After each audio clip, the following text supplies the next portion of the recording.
Hello, farm CEOs. Wonderful morning today. I'm just seated in my home office, and I'm just coming from a wonderful conversation with one of our clients who actually is doing a recruitment and is also getting what we call documentation, where we get to build a strategic plan for their farm, to be specific. So one of the interesting conversation that I usually get even during master classes when we are having them is around the pain and the struggle that farm CEOs, which most people call them farm owners, get to feel when they are doing business with with marketeers. And what I mean by this is that you find that this farm, I'll use example of farms that produce or keep broiler chickens, because that's an area where our store actually works in a lot. So I've gotten to do a research over it for the last more than 5 years, and I've worked with the farmers, the farm CEOs of farm owners, to for some, as you refer to them, is that we have had conversations as they procure day-old chicks from us. We supply them, and they reach a stage when they are ready to be sold, and they do come back to me once in a while, to say, look, Mr. Mwale, you have given us all the technical knowledge we require, the advice through the experts that are found at your office, and now here are our chickens. They have grown so well. So the question is, where are we going to sell? So some of them sell to marketeers. Now, how we interface with marketeers as consumers is slightly different to how people that actually supply them those products interface with them. For example, you and I would go to the market. At this point, I'm talking about places like Chilenje Market, for those who are in Osaka, Chilenje Market, Mtendere Market, Soweto Market, Bauleni Market, several types of markets. So we go there anytime during the day, after 8 a.m. in the morning, whenever you feel like it, all the way until maybe 18 hours. You literally just go to this market. You find there are cages that are sitting there where there are chickens. Sometimes it's a vehicle, but mostly cages. And you would actually then decide to just pay and get your chicken from there. Off you go. That is, you have bought it from a marketeer. In most times, if it's in a cage and it's sitting right there, you find them there anytime you go there. But prior to you buying it like that, there was a transaction going on around 4 a.m. in the morning, where the people that actually reared those chickens came through with a truck fully loaded. 4 a.m. about there, fully loaded with chickens, drove to that market, and as soon as they got there, the marketeers went there, checked the chickens, and found the ones they like, paid for them, and bought some, and literally put them now in the cage, waiting for you and I to come and buy. This process is very tiresome and cumbersome for farm CEOs, but they complain, most of them, a lot about the price that the marketeer buys from them. And I always want to argue with this. I always want to say we need to change our mindset towards the marketeer for the following reasons.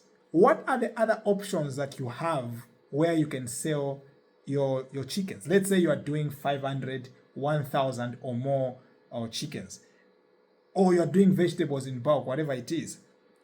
What other options do you have where you sell those things apart from the marketeers, men or women, sorry? The options are, you can go to chain stores, amazing stores like ShopRite, Pick and Pay, and other stores in the neighborhood, mom and pop stores in our neighborhood, just by the corner, or that's chain stores. And the challenge with them is that you're going to get payment terms that they have a good deal. Obviously, they can buy everything from you at a go, but you have to wait for a long time. Some of them 2 weeks, others 30 days for you to receive your payment. And others even have a rule that if they haven't managed to sell your products, you need to come and get them back, even if they've gone bad, and they won't pay you for that. So those are some of the terms you get. And the other option you have, apart from the chain stores, is that you can go to maybe restaurants. And with them as well, they have their own terms. Is that their quality levels are very high, because remember, everything must be fresh and all, which is great. I mean, you want to have fresh products, but their standards are much, much higher compared to a typical home where a marketeer is buying for. So standards are high, number one, but number two, they are going to want to pay you later as well, because they have to sell these things, they have to sell the plates and all that the people are buying to eat, and then they have to make the money, call you back either end of the day or end of the week to give you your cash. Good clients as well, though different dynamics. And this is what I want you to get out of everything I'm saying, that all your clients or customers are different. And you need to understand at the stage at which your business is for you to be able to not call any one of them a fraud. The way many people have referred to women marketeers as a fraud, or men marketeers. I don't think they are a fraud. I feel like you need to actually cherish them. And here is why. Because number one, they buy most of your farm produce, be it broilers, chickens, in big quantities. 5, 10, 20, 30 sometimes. And the interesting thing about them is that as long as you agree on the price, whether you're not happy about it, now come to the issue of the price, whether you're not happy about the price, is that they will pay you most times cash upfront. How many of the other customer types are willing to give you upfront cash? So think about that. Upfront cash, which you can go back, pay your dues with your team, pay your dues with your suppliers and all those things, and you have something to use again. You have cash in your hand. That's number one. They bought in bulk in most cases. And number two, they are always coming. So you can be sure that they will be calling on you. Or when you call on them, they are ready to buy from you. So maybe we need to start thinking again about how we treat these marketeers. Because I believe that they are one of the best routes for outlet on how to release your products from your farm. So this is what I told my client. I said, listen, by the way, from now onwards, I want you to actually hold parties for these marketeers. Hold a party, end of year party, mid-year party, call them into your farm. I like to take a big lesson I've gotten from an amazing organization that we work with, which is, Ross Breeders. I'm not doing any advert on their behalf, but I always just love, I love people that do things at an amazing level. And whether they're doing the right thing, in any way, or they have, you have your differences with them, that's another matter. But I just love to observe people who are working at a high scale.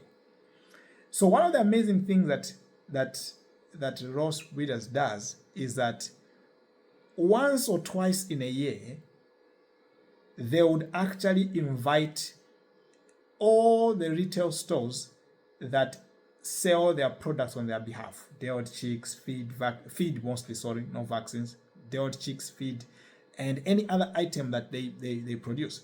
They'll invite all of them as a group, put them in their own bus, use their own transport, to carry and ferry you from their office in Lusaka, drive you out, taking their time, using their experts. These are people who are doctors, and they have one of their doctors participating in this. You could have been doing something else, could have been marketing somewhere. And so I want you to understand that this is a marketing skill.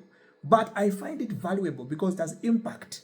It's not just where they're just spending money anyhow. No, they are educating their clients. They will carry all of them, take them to the farm, the farm where they produce the day-old chicks, and walk you through the process from one stage to the other. You have any questions you ask, they'll answer them. Then from there, they will take you to another farm where they produce their feed. So you can see how the feed and everything, all the raw materials, everything, how it's working. You have your questions. Now, you could have been complaining about the price. You could have been complaining about, how long it takes for items to come to you and all those things. But by the time you're done with this tour, one way or another somewhere, either they would have answered you, or you realized by yourself that the operation is bigger than what you are thinking, than your own store somewhere in a corner somewhere. You realize that there's more at work here when these things are coming to me. And therefore, the way you begin to appreciate what they do just changes. In the same way, by the time you're ending, you are having a meal at a lodge. So you're appreciating the business you're doing with them. Do that for the marketeers. If you are a farm owner, you do more than 1,000 chickens that you sell to these marketeers, call them for such. Bring them on your farm, walk them through every stage of your farm. Once you are done, ask them questions. What questions do they have for you? And then explain to them what you can manage to explain. What you don't have answers for, tell them you go and find out and learn. And then give them a meal. And tell them we will meet again 6 months from now. Farm CEOs, let us run our farms as a business, because it is. Thank you.